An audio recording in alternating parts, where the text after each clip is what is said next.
హైదరాబాద్ లో ఉమ్మడి రాష్ట్రంగా ఉన్నప్పుడు హజ్ 11 అంతస్తుల హజ్ హౌస్ నిర్మాణం చేయడం జరిగింది.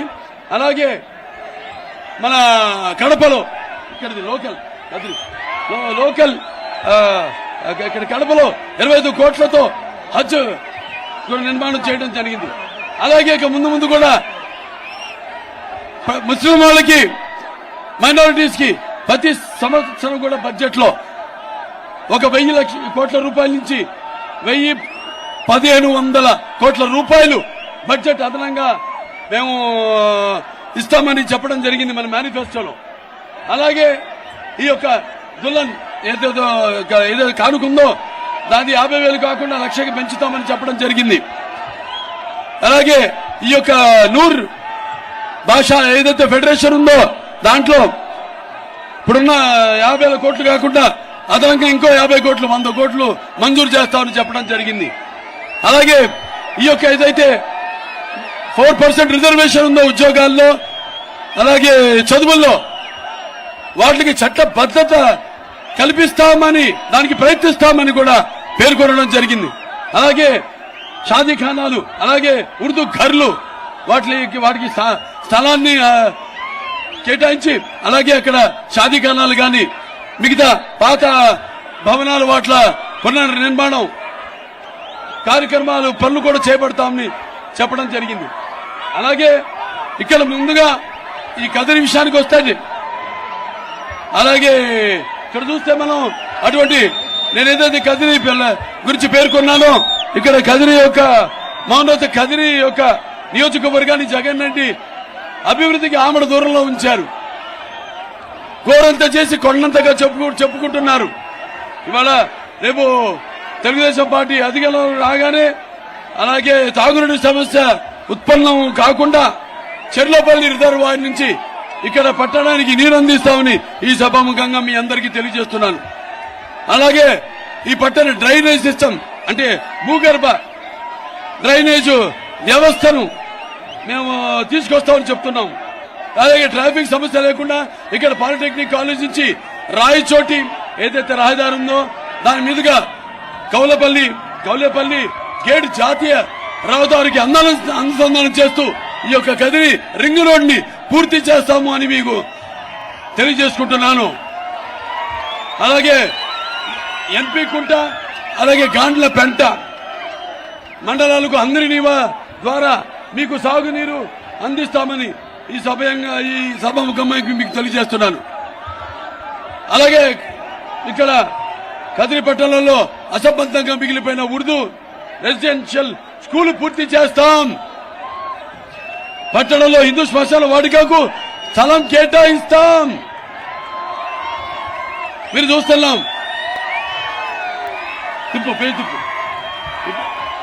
ఇంకెన్ని దౌర్జన్యాలు చేస్తున్నారు వైకాపా ప్రభుత్వం చేసిందో ఇంకా వాళ్ళ ఆటలు సాగో. మొన్నటి డాక్టర్ సుధాకర్ ఏమైంది?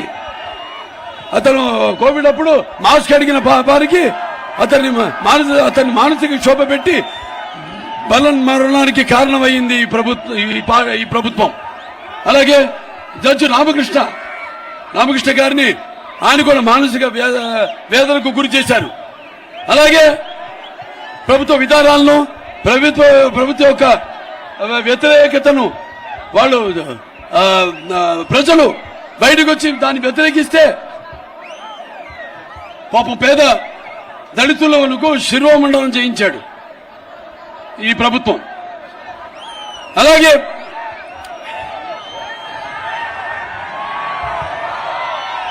సొంత నియోజకవర్గం పులివంతంలో నాగమ్మ అనే యువత కూడా ఇలాగే ప్రభుత్వ విధానాల్ని ప్రశ్నిస్తే ఆమెను అతి దారుణంగా హత్య చేయడం జరిగింది.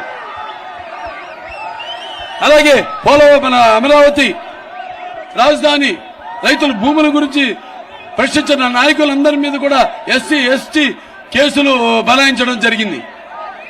ఇలాంటివి వీళ్ళ చేసిన దారుణాలకు లెక్కలేదు, అంతే లేకుండా పోయింది.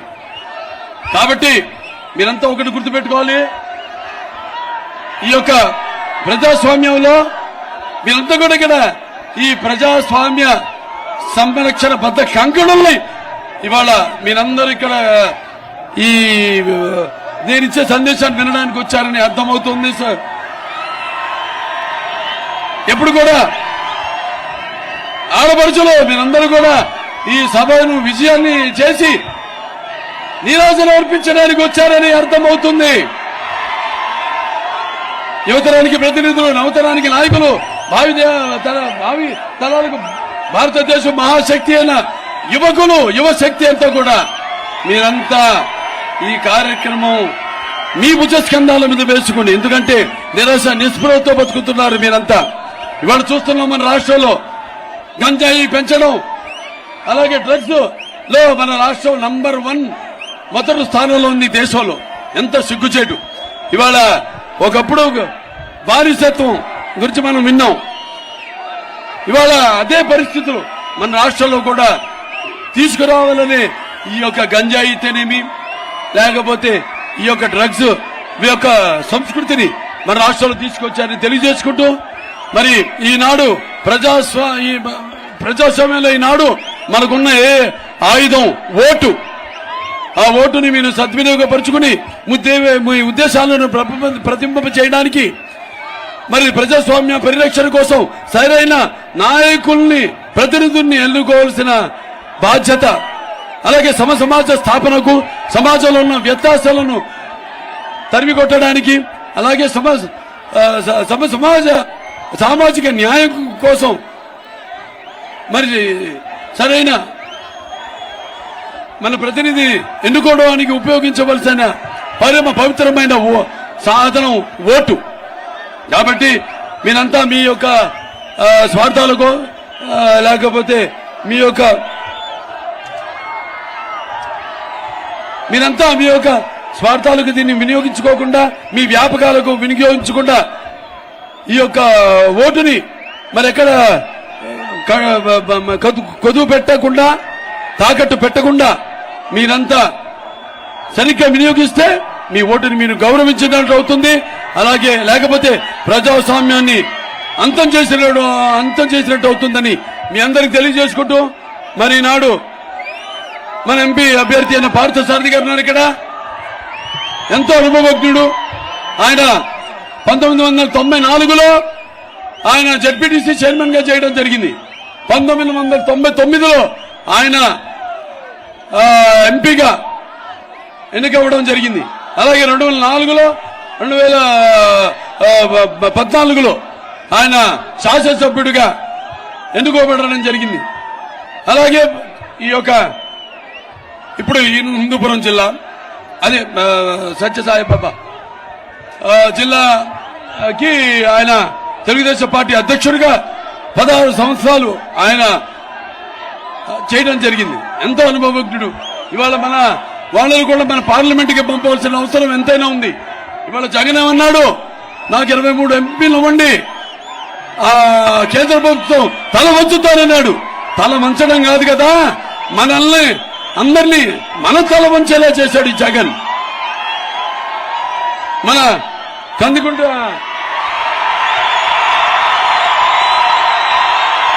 శ్రీనివాస్ గారి గురించి మీకు పెద్ద చెప్పక్కర్లా నేను.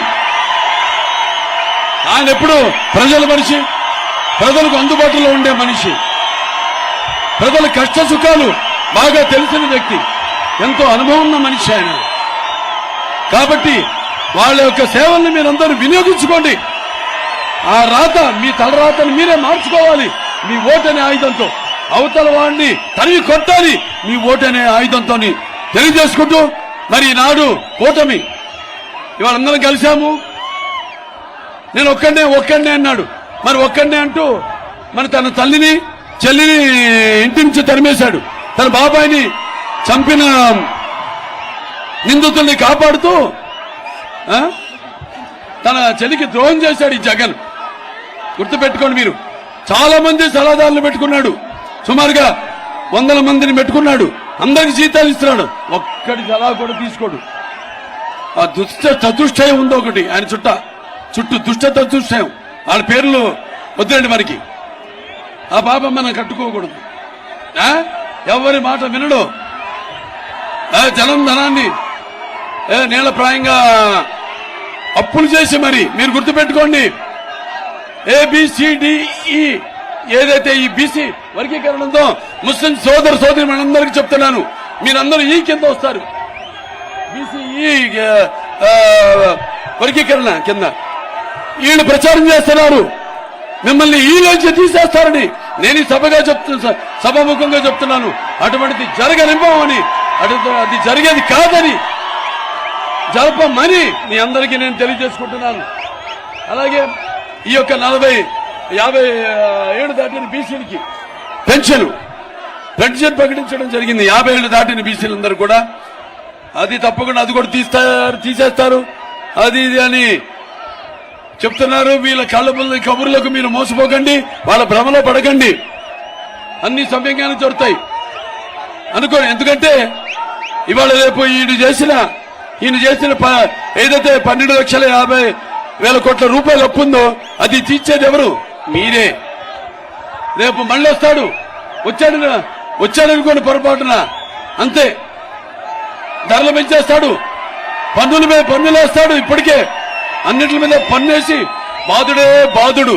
ఇదేం కర్మని మన ప్రతి ఒక్కరూ తల మీద చేతులు పెట్టుకుని చూస్తూ చేసేదేమి లెక్క దిక్కు తోచని పరిస్థితుల్లో ఉన్నాం. కాబట్టి మీరందరూ గుర్తుపెట్టుకోండి, రేపు రానున్న ఎన్నికల రణరంగంలో మీరంతా కూడా ఈ రక్తానికి జాతి లేదు, రక్తానికి జాతి లేదు, మాంసానికి కులం లేదు, చర్మానికి మతం లేదు అన్న ఏదైతే మనమంతా కలిసి మెలుస్తున్నామో, అలాగే ఈ పోరాటంలో అందరూ కూడా ఈ కులాలు, మతాలు, వర్గాలు, వర్ణాలు అన్ని కూడా పక్కకు పెట్టి అందరం పిడికిలి బిగించాలి.